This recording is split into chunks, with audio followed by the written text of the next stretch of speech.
Olá pessoal, tudo bem com vocês? Olha só, vamos continuar aqui o nosso vídeo de Colossenses. Agora nós vamos estudar Colossenses do capítulo 3, do verso 18 ao capítulo 4, verso 1. E se você gosta dessa temática, não esquece de curtir esse vídeo e se inscrever no canal, que vai ajudar bastante a gente.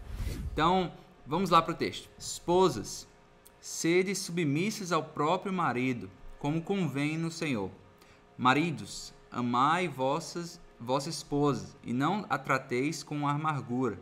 Filhos, em tudo obedecei a vossos pais, pois fazê-lo é grato diante do Senhor.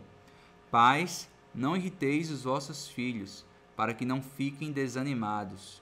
Servos, obedecei em tudo ao vosso Senhor, segundo a carne, não servindo apenas sob vigilância, visando tão somente agradar homens, mas em sigileza de coração, temendo ao Senhor.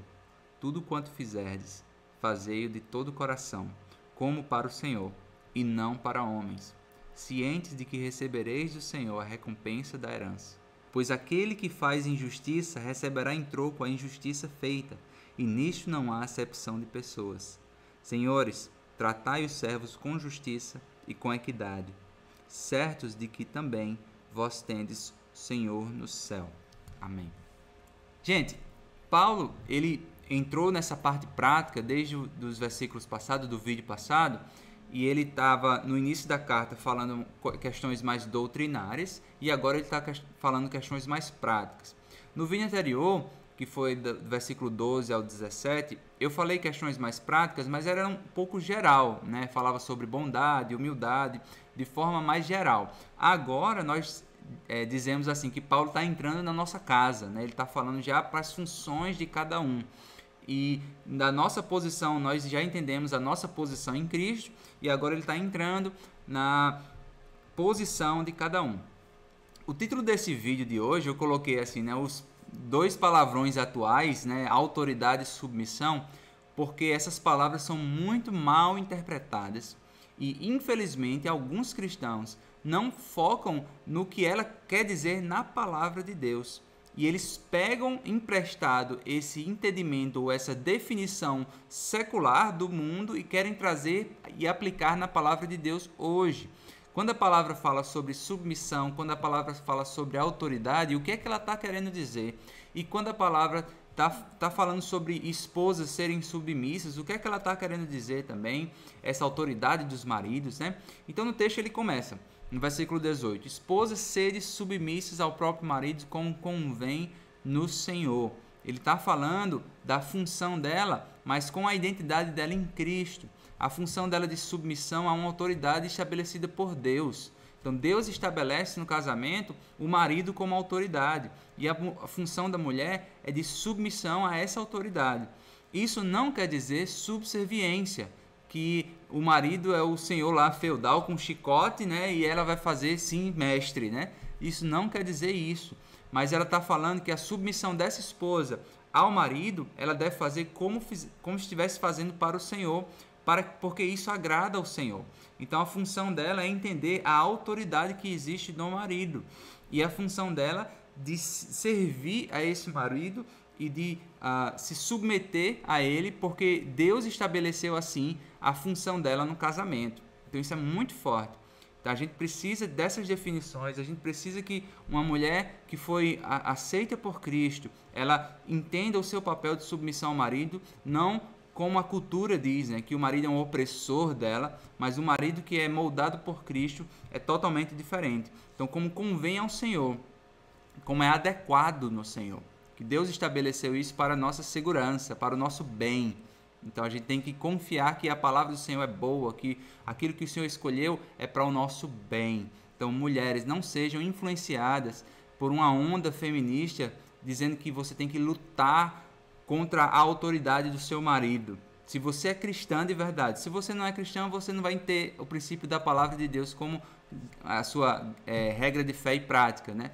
Mas se você é cristã, não se deixe levar pelos pensamentos do feminismo atual. E ele continua, maridos, amai vossa esposa. E essa palavra do amai aqui é do amor ágape. E não trateis com amargura. ele já está dizendo, se você ama a sua esposa, você não trata com amargura, você não trata com rispidez, você entende que, como a Bíblia fala, que ela é o vaso mais frágil, você você está disposto a entregar a sua vida por ela. Paulo fala em Efésios. Então, é uma visão de autoridade totalmente diferente com a visão de autoritarismo que as pessoas entendem essa palavra de autoridade. Maridos, amem as suas esposas. Ele não está dizendo, se você se sentir bem hoje, você pode amar. Amanhã não. Se ela fizer alguma coisa contra você, se ela pecar contra você, você não deve amar. A Bíblia não nos dá espaço para isso. Então, homens, a nossa função é amar as nossas esposas, é não tratar com amargura, é não tratar com rispidez, é estar disposto a entregar a vida por elas. É uma perspectiva totalmente diferente, mais abrangente, sacrificial, como Cristo amou. É um amor perfeito de Cristo, que nós devemos buscar e pedir graça a Deus para que nós possamos caminhar nesse amor diariamente.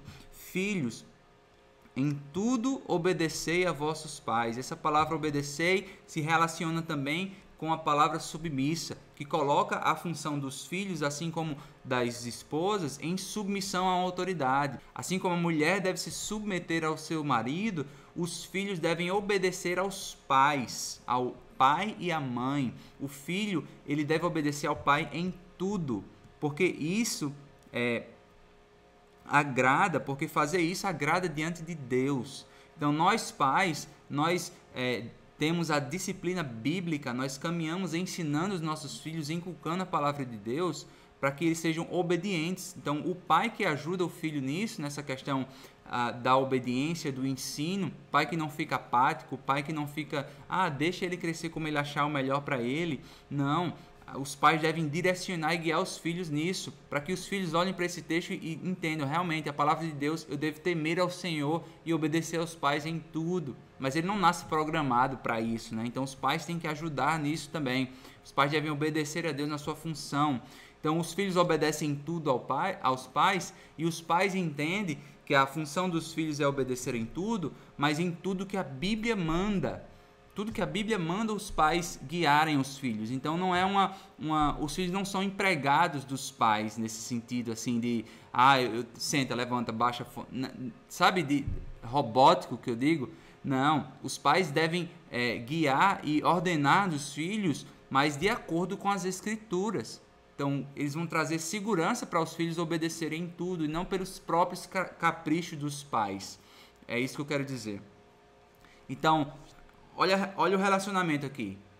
Pais e maridos, as figuras de autoridades, elas não devem, olha, continuando, não irriteis seus filhos, os vossos filhos, para que não fiquem desanimados. Mais uma vez, Paulo está nos ensinando a ter compaixão, a ter amor. Então, os pais e os maridos, eles devem exercer a sua autoridade com compaixão. Eles devem exercer a sua autoridade com amor. Nosso objetivo como pais não é desanimar os nossos filhos, não é irritar os nossos filhos. Nosso objetivo, homens, como maridos, não é trazer amargura no coração das nossas esposas, mas o nosso objetivo é ter a autoridade com compaixão, com longanimidade, com misericórdia. Essa é uma função nossa. Então, a figura de autoridade do pai e do marido, ela exerce com esse mindset, com essa visão de mundo. É totalmente diferente de uma visão secular do que significa autoridade. E a gente deve buscar nisso. Mais um relacionamento de autoridade e de submissão. Servos, obedecei em tudo ao vosso Senhor, segundo a carne, não servindo apenas sob vigilância, visando tão somente agradar a homens. Paulo está dizendo aqui, Paulo não está concordando com a escravidão que acontecia naquela época. E até o conceito de escravidão dessa época é diferente do conceito de escravidão que muitos de nós temos, né? Muitos negros acorrentados e tal. Não necessariamente era o que acontecia naquela época. Às vezes existiam termos de escravidão contratual por algum tempo, existia a escravidão da vida toda também, mas o ponto aqui não é que Paulo está defendendo a escravidão, ele está reconhecendo a realidade que existiam cristãos servos e existiam cristãos senhores de escravos, senhores de servos. Então ele precisava dar um guia, uma prática para como eles deveriam guiar os negócios dele. Então, servos a gente pode relacionar hoje como empregados. Se você trabalha na empresa de alguém, se você trabalha como empregado, então obedecer em tudo ao vosso Senhor, não servindo sob vigilância, visando não somente agradar a homens, mas em singeleza de coração. Paulo está ensinando sobre caráter. Paulo está ensinando, essa palavra singeleza tem a ver com simplicidade, mas tem a ver com que ela não é, ela é um só. Ela não é mau caráter, não é duas caras. É a singeleza, essa simplicidade, temendo a Deus.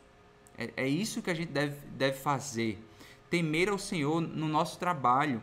Fazendo não somente como a gente vê o patrão, o supervisor do nosso lado, mas fazendo sabendo que nós estamos corandel, diante da face de Deus todo o tempo. Estamos diante dele. E isso deve trazer temor no nosso coração. Então, no capítulo 4, versículo 1, se eu for pular, ele fala: Senhores, traz os vossos servos com justiça e com equidade. Mais uma vez, a forma de liderança das autoridades deve ser com compaixão e com amor. Paulo está colocando o modelo de autoridade. O modelo de autoridade é essa: justiça e equidade, sem tratar com amargura, amando, não irritando, para que eles não fiquem desanimados. Esse é o modelo das autoridades. E o dos servos obedecendo e servindo em tudo, certos de que também vós tendes Senhor no céu. E ele fala aqui no início, senhores, é a mesma raiz da palavra Kyrios, só que quando ele fala de Senhor no céu, é a autoridade suprema de Jesus, a autoridade dele. Então saibam, senhores, que vocês não são os reis da cocada preta. Existe um rei supremo, uma autoridade suprema, e vocês vão prestar contas a ele diante de Deus. Então ninguém pode ser tirano, ninguém pode ser tirano, porque existe uma autoridade suprema e nós devemos nos submetermos a ela. Então, já voltando aqui para o versículo 23, tudo quando fizerdes, fazei-o de todo o coração. Mais uma vez, essa todo o coração, ela se relaciona com a palavra singeleza, que é simplicidade, com caráter, sem ser duas caras, como para o Senhor e não para homens, cientes de que recebereis de quem? Do Senhor. Ele é que dá a recompensa da herança. Essa parte da recompensa da herança é uma visão escatológica, é uma visão do futuro. O ainda não, né? Existe o já e o ainda não, essa parte do ainda não. Pois aquele que faz injustiça receberá, escatológica também, em troco a injustiça feita. E nisso não há acepção de pessoas, todos serão julgados diante de Deus, porque o juízo de Deus não passarão de todos. A diferença é que aqueles que estão em Cristo já foram julgados na cruz. Então, senhores, tratais vossos servos. Aí ele continua aquilo que a gente leu agora. Então, eu espero que vocês entendam a relação de submissão, de autoridade, a questão de compaixão, de serviço, de amor, que Paulo está nos ensinando aqui, e traga para a prática na sua vida. Comenta aqui embaixo o que foi mais marcante nesse texto para você, e Deus abençoe. A gente se encontra no próximo vídeo. Um abraço.